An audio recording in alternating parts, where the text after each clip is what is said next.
Welcome back. Today I'm taking a look at the Nike Pegasus 37.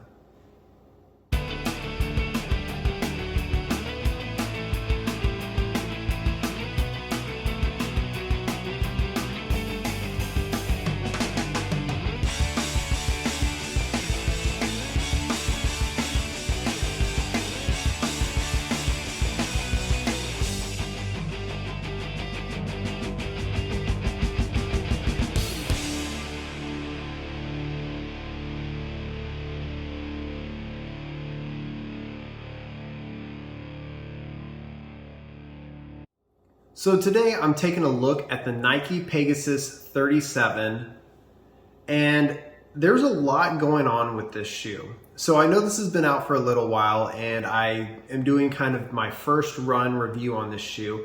I've taken it on the treadmill a couple of times and out on the street, and I kind of wanted to finally give my full first initial review of this shoe. So as you can tell, this is a bit different from the traditional Nike Pegasus 35 and 36, and it kind of diverges. But I think that this was kind of coming for Nike for a while. This was something that they needed to do. They really needed to take a step back and try something different with the Pegasus series. So I have the Pegasus Turbo 2, which is the other one kind of before this, kind of after the 36. And I don't know if they're going to be doing the Turbo series anymore. So it'll be interesting to see what happens with that. But moving forward on this shoe, this is the colorway that I was able to pick up. You kind of got this reddish pink that terminates into purple here. Flip it around on this side. You have your green, which kind of goes into a bluish kind of purple color on this side. It's an interesting colorway. I actually got a fantastic deal on this a few months ago. Like I said, I'm just now finally getting a chance to go back and do a review on it. So I got these for about half off. So it was a great deal. Really liked it for that price. So to kind of get into some of the basics around this shoe. So this comes with a 10 millimeter drop, 24 millimeters in the heel, 14 in the toe. So let's just kind of take a look at this shoe from the bottom up.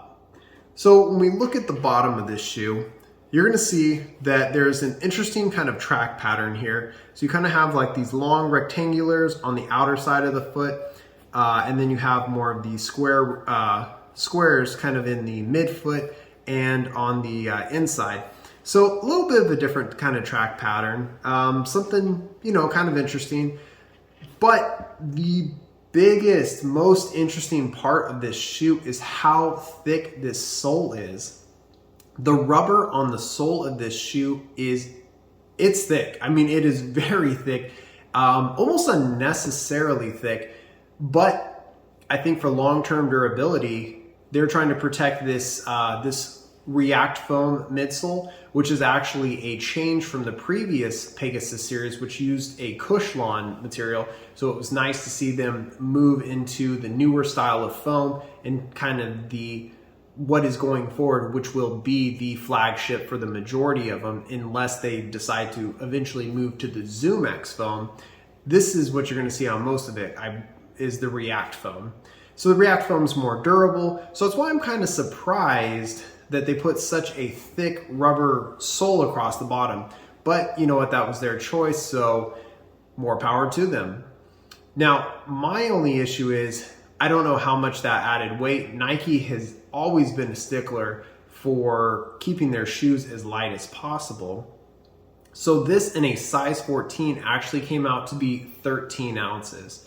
So not too bad. I mean, it's basically on par with most of my other regular shoes that I use for running and that I keep in my rotation. But yeah, it was just an interesting choice for them to have such a thick sole.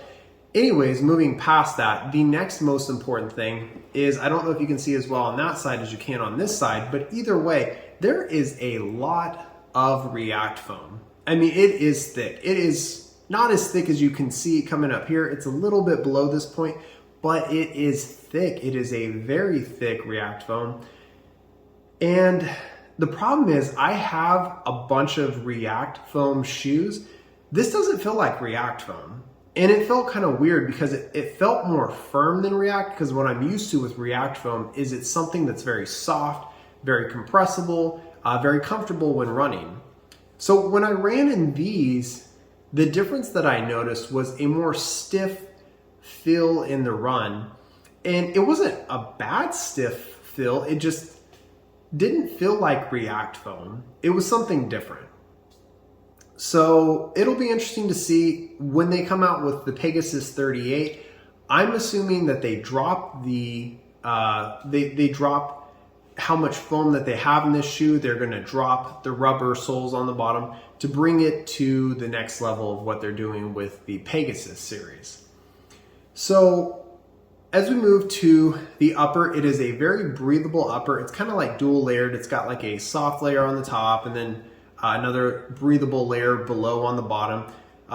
Very breathable running in these shoes, very comfortable. And actually, I just remembered, I forgot one of the most important things about what Nike's also doing with this sole. So in the forefoot here, Nike has actually embedded in the React foam, it's an air pocket, an air pod, something similar to kind of what you would see with the Alpha Fly. So this is a little bit different though. It's kind of, like I said, in the forefoot area. So now what this air pocket is gauged at is for women, it's at 15 PSI. Men, it's at 20 PSI. For me personally, I didn't really feel any extra push off in the midsole when I ran in these shoes. I also haven't taken these to a very high tempo, so maybe they're expecting if people take these to a high tempo, you're going to compress that air pod, and you're going to feel it spring forward and spring out. So I mean, you know, that's possible. I don't know if it's going to work, but that's my assumption of why it's in there. Going up a little bit further, we have the tongue, nice kind of race style tongue here. It's kind of sewn into the sides and into the mesh down here. You have your standard laces that don't stretch. And you have a nice like heel cut back here with a lot of cushion.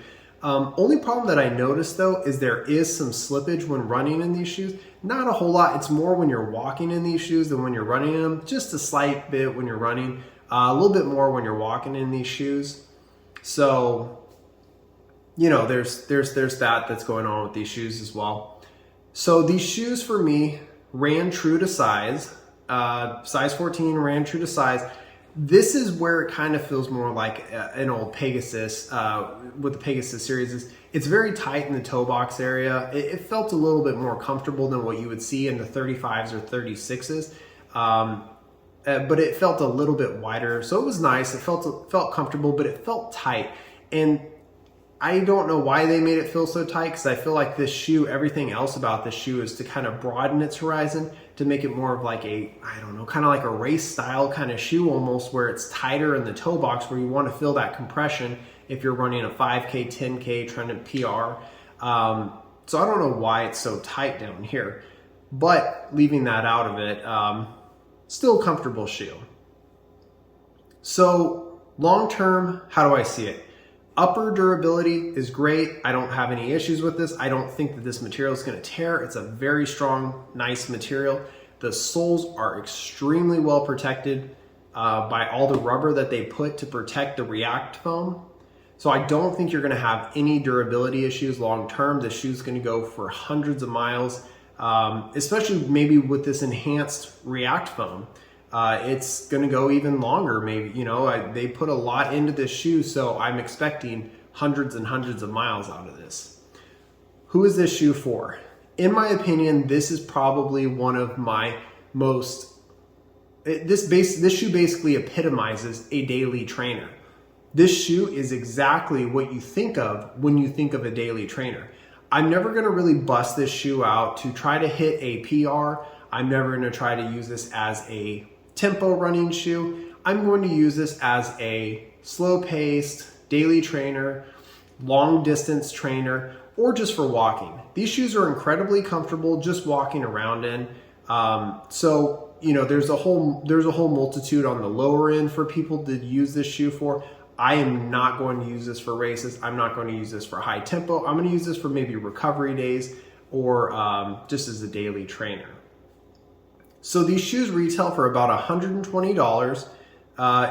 Not a bad entry price for them. I personally wouldn't pay that. I would wait for these to come down a little bit, and I've noticed since since they got released, prices have been coming down. So if you can get these below 100 and you're looking for a decent daily trainer or another walking shoe, they're bad. I can't recommend them as a true race day, tempo, high, daily trainer. These are just going to be a very simple, basic, kind of low end shoe. I don't think that this matches up anywhere near with the Turbo 2s that I have, or possibly even with the 36s in the past. So if you're looking for more of a race day runner, I would stick with those. If you're looking for something that's going to be a little bit slower, a little bit more methodic, this might be the best way to go. Leave your thoughts in comments down below. I would love to hear from you guys on what you guys think about this shoe. Like, subscribe, share, follow me on Instagram at Saxon Reviews. Love to hear from you guys, and we'll wait and see you guys on the next one. Thanks for watching.